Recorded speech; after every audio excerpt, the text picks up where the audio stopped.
जदि आपण आम चैनल को सब्सक्राइब करना तेरे एवं ही सब्सक्राइब करनियंतु एवं पाखरे थिबा बेल आइकन को प्रेस करी आमर लेटेस्ट अपडेट पांतु।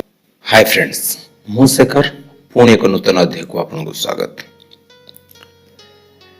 फ्रेंड्स, आज किछि वास्तुशास्त्र अनुसार घर द्वार पाखरे किछि जिनिस रखिले कौन हुए क्षति एवं कौन लाभ होता है ता उपरे हमर टॉपिक।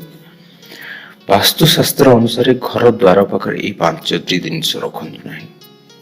आज्ञा हाँ, वास्तुशास्त्र अनुसार कौन से घर मुख्य द्वार बहुत महत्वपूर्ण कारण यह द्वारा घरे नकारात्मक शक्ति प्रवेश कर पारे ना। घर सुख समृद्धि वास्तुशास्त्र अनुसार नियम को मानिबा निहाती दरकार। यदि आम यह अणदेखा करिबा तेबे बहुत असुविधार पड़िबार समस्या अछि।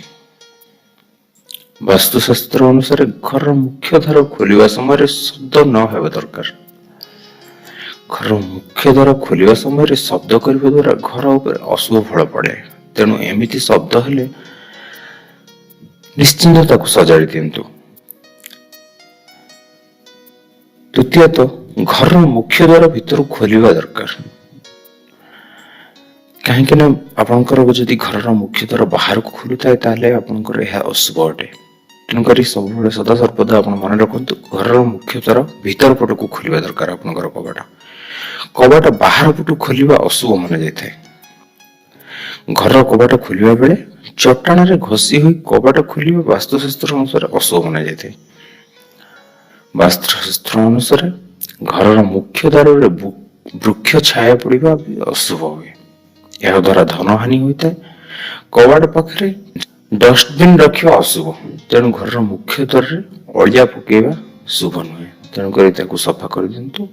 यह आपको शुभ फल प्राप्ति हो। तो फ्रेंड्स, आज तो थिला आपणकर घर द्वार में रखी कोई जिनस रखा दरकार, किछि जिनस न रखा दरकार। फ्रेंड्स, आम सहित जोड़ी रुहतु। आपणकर समस्या हमको कमेंट माध्यम जनातु। आज नमस्कार।